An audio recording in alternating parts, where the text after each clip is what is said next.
Hi everyone, I Shantanu, Stock Market Technical Analyst. Welcome you all to my brand new channel. In today's video, we will be learning option trading in a very simple language. So let's start.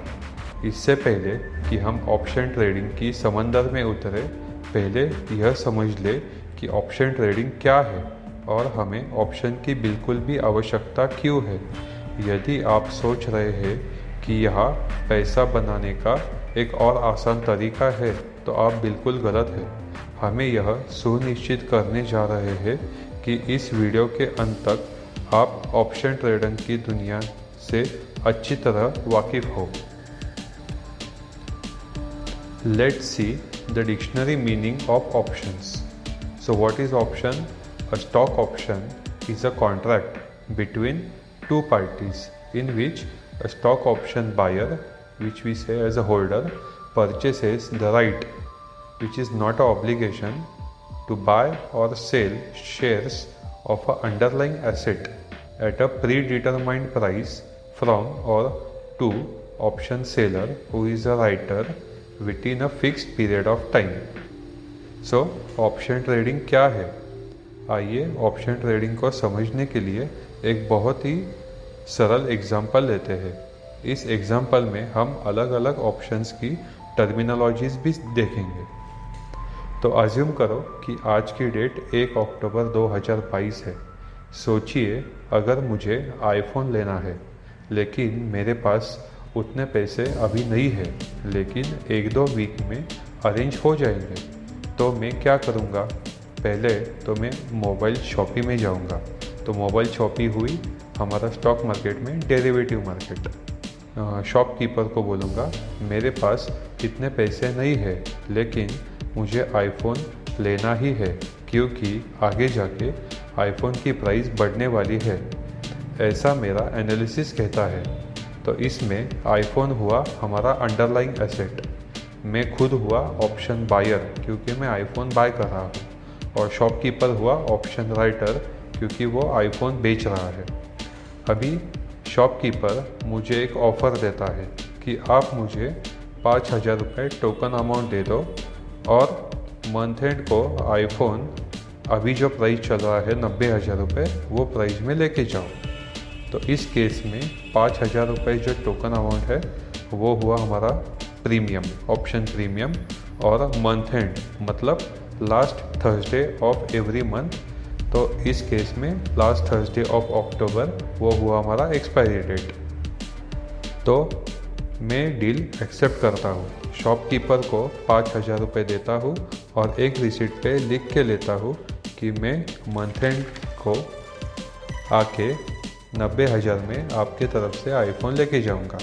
तो यहाँ पे 1 लाख रुपए जो हुआ iPhone का MRP यानी हमारा strike price, और 90,000 रुपये जो अभी करंट मार्केट प्राइस चल रहा है आईफोन का, वो हुआ हमारा स्पॉट प्राइस। तो इसके बाद मैं 15 अक्टूबर तक एनालिसिस करता हूँ, लेकिन 15 अक्टूबर तक मुझे प्राइस गिरती ही जा रही दिख रही है आईफोन की। तो उस केस में मैं क्या करता हूँ, तो मैं वो जो 5,000 की रिसीट मेरे पास है वो मैं कोशिश करता हूँ कि इसी इंसान को दो जिसको वो आईफोन ईगरली लेने की ज़रूरत है, और मैं उस डील से बाहर जाता हूँ।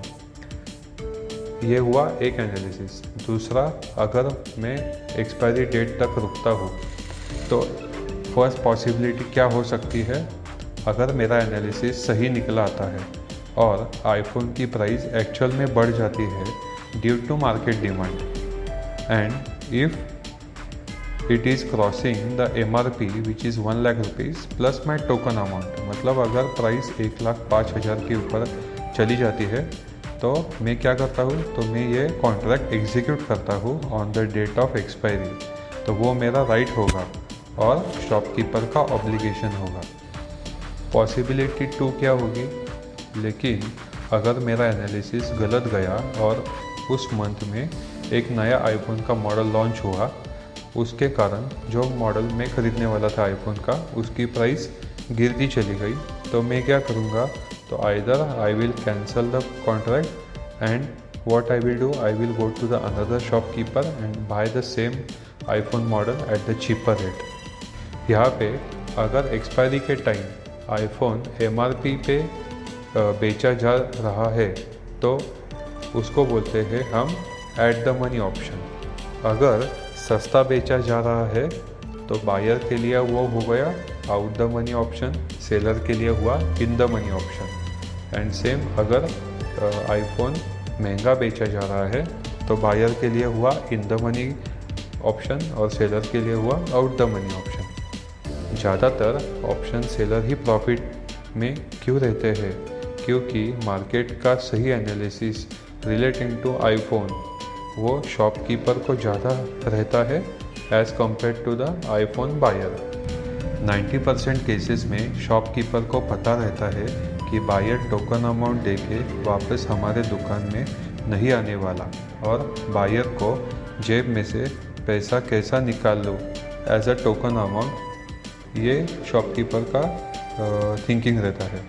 10% केसेस में बायर भी सही रह सकता है but the ratio is very low. अब देखते हैं कि कॉल ऑप्शन और पुट ऑप्शन क्या है। Let's see with an example.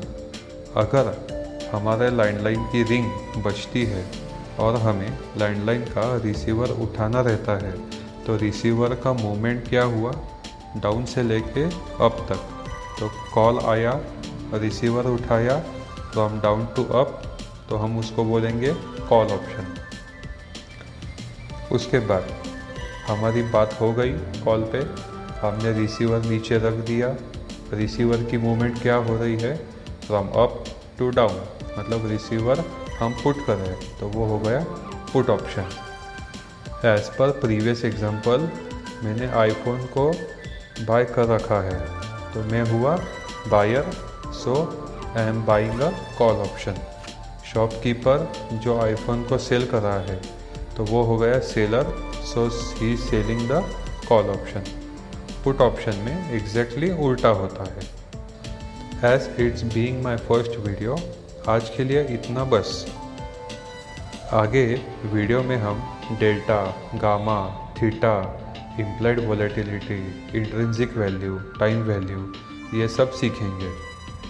I will be making lots of videos on technical analysis which will help you in your trading journey.